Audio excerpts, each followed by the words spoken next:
जय Shri Radhe Krishna. I hope आप सब लोग बहुत अच्छे होंगे। चलिए आज हम अपने नए अध्याय की ओर आगे बढ़ते हैं, जिसका नाम है कर्म संन्यास योग।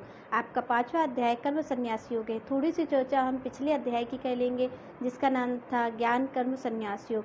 तो ज्ञान कर्म संन्यास योग में भगवान ने चर्चा की थी कि हमें क्या करना है, कैसा ज्ञान होना चाहिए हमें, कि हमें किन कार्यों को करना है और किन कार्यों को नहीं करना है। तो भगवान ने यहाँ ज्ञान कर्म संन्यास योग की बात की थी और यहाँ पर निष्काम कर्म योग की भी बात की थी। तो दोनों तरीके की आपको ये भी बताया था कि आपको त्यागी बनना है। तो कैसा त्यागी बनना है कि आपको कर्मों का त्याग नहीं करना है। आपको किस चीज़ का त्याग करना है? कर्तापन का त्याग करना है। तो यहाँ पर श्री कृष्ण ने कहा था कि सन्यासी कौन है? सन्यासी वो नहीं है जो सब कुछ छोड़ करके और कंदराओं में बैठ जाता है। श्री कृष्ण यहाँ सन्यासी किसको कहते हैं? जो सारे कर्म करता हुआ उस योगी बन जाता है, उस शिखर तक पहुंच जाता है। यहाँ भगवान उसको सन्यासी कहते हैं जो कर्मों को करता हुआ और कर्मों में बनता नहीं है। तो यहाँ पर भगवान क्या कहते हैं कि जो सन्यासी है उसको क्या करना है कि कर्मों को तो करना है, पर उसमें क्या आपको करना है कि कर्तापन का त्याग कर देना है। तो भगवान ने यहाँ इस चीज़ को कहा था कर्म संन्यास योग में कि ज्ञान कर्म संन्यास योग यही आपको बताया था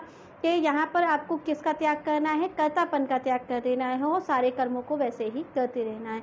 यहाँ पर भगवान ने निष्काम कर्म योग की भी चर्चा की थी। तो यहाँ पर अब जब आगे 5वें अध्याय में अर्जुन पूछते हैं श्री कृष्ण से कि आप यहाँ पर इसकी प्रशंसा करते हैं संन्यास योग की और निष्काम कर्म योग की प्रशंसा करते हैं, तो श्री कृष्ण हमें एक बात बताइए कि हमारे लिए जो योग हो मार्ग जिस पे हम चल सकते हैं उस एक मार्ग को कहिए। क्योंकि दो मार्गों पे आप भी जानते हैं, हम भी जानते हैं कि कोई दो मार्गों पे तो नहीं चल सकता। चलना तो हमें एक ही मार्ग पर है। पर यहाँ पर अर्जुन से भगवान क्या कह रहे हैं कि वो मार्ग अर्जुन को देखना है। वो भगवान यहाँ आदेश नहीं करे कि अर्जुन आपको इस मार्ग पे चल देना है। भगवान ने दो मार्ग दे दिए, एक तो संन्यास योग का मार्ग दे दिया भगवान ने, दूसरा यहाँ पर भगवान देते हैं निष्काम कर्म योग का। तो अर्जुन कहते हैं कि आप हमारी बुद्धि को भ्रमित मत करिए श्री कृष्ण, और आप हमें कृपा। तो यहाँ पर भगवान कहते हैं कि आपको दो मार्ग दिए गए हैं, एक निष्काम कर्म योग का, दूसरा आपको मार्ग यहाँ पर दिया गया है संन्यास योग का। तो अर्जुन यहाँ पर भ्रमित हो जाते हैं हमारे और आपके तरीके कि हमें करना क्या है, किस मार्ग पे चलना है। पर यहाँ पर भगवान होते हुए भी श्री कृष्ण आदेश नहीं कर रहे हैं अर्जुन को दो मार्ग दे रहे हैं। अर्जुन को चाहते हैं श्री भगवान कि अर्जुन विचार करे और पहुँचे अपने मन तक और ये जाने कि वो किस मार्ग पर चल सकते हैं। भगवान यहाँ पर चाहते तो उनसे कह देते कि आप इस मार्ग पर चल दो, आप निष्काम कर्म मार्ग पर चल दो, कि अर्जुन आप संन्यास योग के मार्ग पर चल दो। पर यहाँ पर श्री कृष्ण नहीं कह रहे। क्यों नहीं कह रहे? कि चाहते हैं वो कि अर्जुन अपने मन में उतरे, चाहते हैं कि वो अपना विचार करे और विचार करने के बाद वो निष्कर्ष निकाले कि हम किस मार्ग पर चल सकते हैं। क्योंकि हम किस मार्ग पर चल सकते हैं ये केवल हम ही तो जान सकते हैं। हम किस काम को करेंगे, कोई हमसे कह तो सकता है कि इस काम को कर लो, पर यहाँ पर जब हमारा मन उस काम को करने के लिए कहेगा तभी तो हम करेंगे। तो यहाँ पर भगवान आदेश नहीं कर रहे हैं। यहाँ पर भगवान ये कह रहे हैं कि अर्जुन आपको क्या करना है कि आपको कर्म मार्ग के आपको खुद ये डिसीजन लेना है कि आप किस मार्ग पर चल सकते हो और किस मार्ग पर नहीं।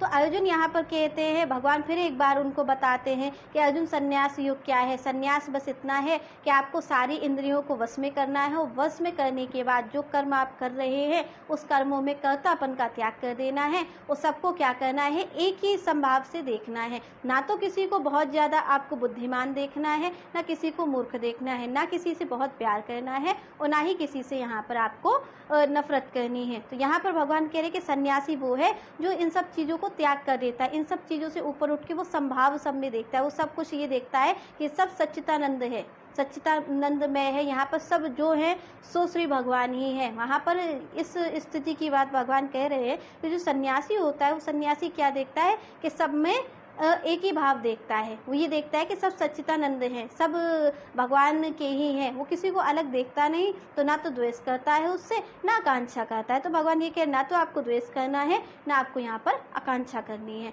तो यहाँ पर भगवान इस चीज़ की चर्चा कर रहे हैं। पर भगवान यहाँ अर्जुन से क्या कह रहे हैं कि अर्जुन आप से मैंने दोनों मार्गों की चर्चा की है तो यहाँ पर भगवान कह के कि अर्जुन, यहाँ पर आपके लिए श्रेष्ठ मार्ग जो है वो मार्ग आपके लिए क्या है, निष्काम कर्मयोग का। तो श्री कृष्ण यहाँ पर कह रहे कि जो मार्ग हमारे लिए श्रेष्ठ है वो कौन सा मार्ग है, निष्काम कर्मयोग का। निष्काम कर्मयोग में क्या कह रहे हैं कि भगवान ये कह रहे हैं कि बस क्या करना है कि आपको अपने मन को वश में करना है, इंद्रियों को वश में करने की कोशिश करनी है।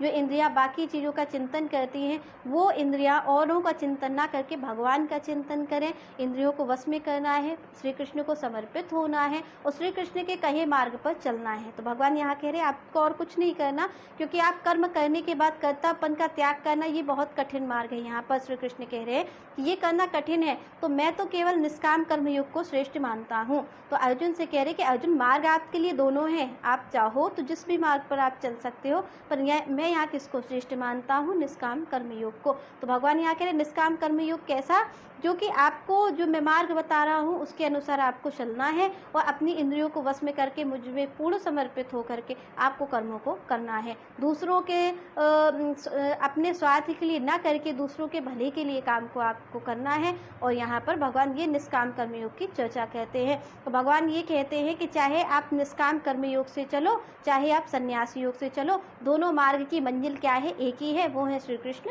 भगवान। वो कह रहे हैं चाहे आप इस मार्ग से चलो, चाहे आप उस मार्ग से चलो, आखिरी में आप किस शिखर पे पहुंचोगे कि आप योगी ही बनोगे, जिसमें भगवान बात कर रहे हैं।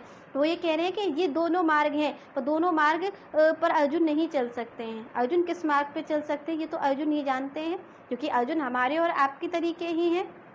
अर्जुन कर्मों का त्याग तो नहीं करेंगे, अर्जुन कर्तापन का भी त्याग नहीं कर सकते हैं, क्योंकि अर्जुन को ये पता है कि इनको मैं नहीं मारूंगा, मैं इनको नहीं मारना चाहता हूँ, या मैं इनको मार दूंगा तो मुझे पाप लगेगा, अर्जुन को ये पता है। तो यहाँ पर भगवान उनके लिए कहीं ना कहीं और हमारे लिए, आपके लिए, सबके लिए श्री कृष्ण कहीं ना कहीं निष्काम कर्म योग पर ही चलने की बात कह रहे हैं। तो यहाँ पर निष्काम कर्म योग पर कैसे चलना है कि आपको मन को वश में करने की कोशिश करनी है, भगवान का चिंतन करना है, जिससे कि मन आपका श्री कृष्ण भगवान में लगे। भगवान का चिंतन करिए, भगवान की ओर अपने आप को ले जाने की उनकी सेवा करिए और संतों की सेवा करिए और आप विचार करिए। यहाँ पर भी श्री कृष्ण इस चीज़ को नहीं कह रहे कि मैं भगवान हूँ और जिन इस मार्ग पे आपको चलना है। यहाँ पर श्री कृष्ण क्या कह रहे हैं कि आपको केवल क्या करना है, केवल और केवल आपको विचार करना है। विचार करने के बाद आप खुद निष्कर्ष निकालिए कि आपके लिए कौन सा मार्ग उचित है। तो यहाँ पर श्री कृष्ण किस मार्ग को श्रेष्ठ बता रहे हैं, निष्काम कर्मयोग को। तो यहाँ पर निष्काम कर्मयोग के लिए हमें क्या करना है, भगवान क्या कह रहे हैं कि उनके मार्ग पर हमें चलना है। अब भगवान यहाँ कह रहे हैं कि जैसे आप मान लीजिए कि कोई सन्यासी है, तो सन्यासी क्या सोचता है, सन्यासी ये सोचता है कि जो हमारी इंद्रियां हैं, जो सोना जागना और आप जो भी आप जानते हैं 5 ज्ञानेंद्रियां हैं हमारे पास, तो 5 ज्ञानेंद्रियां क्या वो समझता है कि वो सारा अपना कार्य कर रही हैं, मैं कुछ भी उसमें कार्य नहीं कर रहा हूँ। ये सन्यासी योग को भगवान बताते हैं कि सन्यासी जो होता है वो क्या सोचता है, सब इंद्रियां अपने अर्थ में बरत रही हैं, मैं कुछ भी नहीं कर रहा हूँ। तो भगवान कह रहे हैं कि सन्यासी योग की ये होती है स्थिति। सन्यासी योगी जो होता है वो ये समझता है कि मैं कुछ भी नहीं कर रहा हूँ, जो कुछ कर रहे हैं वो नारायण कर रहे हैं, सारी इंद्रियां अपने अर्थ में बरत रही हैं। पर निष्काम कर्मयोग पे भगवान क्या कहते हैं कि जो निष्कामी होता है उसका उस तरीके होता है कि उसे क्या करना है, जो भगवान का मार्ग है उस पर उसे चलना है। जैसे भगवान कह रहे हैं कि यहाँ कमल आपका रहता है, कमल कीचड़ में ही रहता है, पर क्यों कीचड़ उसमें नहीं लग पाता।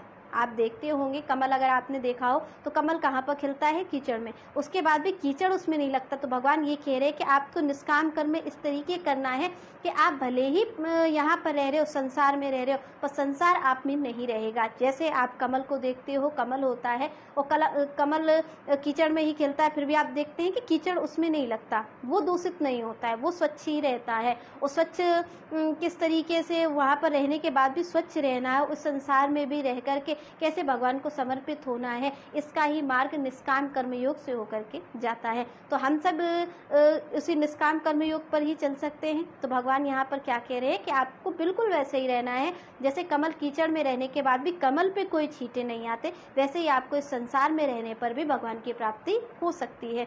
तो यहाँ पर श्री कृष्ण यही अर्जुन से कह रहे हैं, यही हम सब से कह रहे हैं। तो हम सब, आप सब विचार करेंगे कि आप विचार करें और भगवान के निष्काम कर्म योग पर चलने की कोशिश करें, और बस भगवान का भजन करते रहिए। तब तक के लिए अगले वीडियो में मिलेंगे फिर। जय श्री कृष्ण, जय श्री राधे।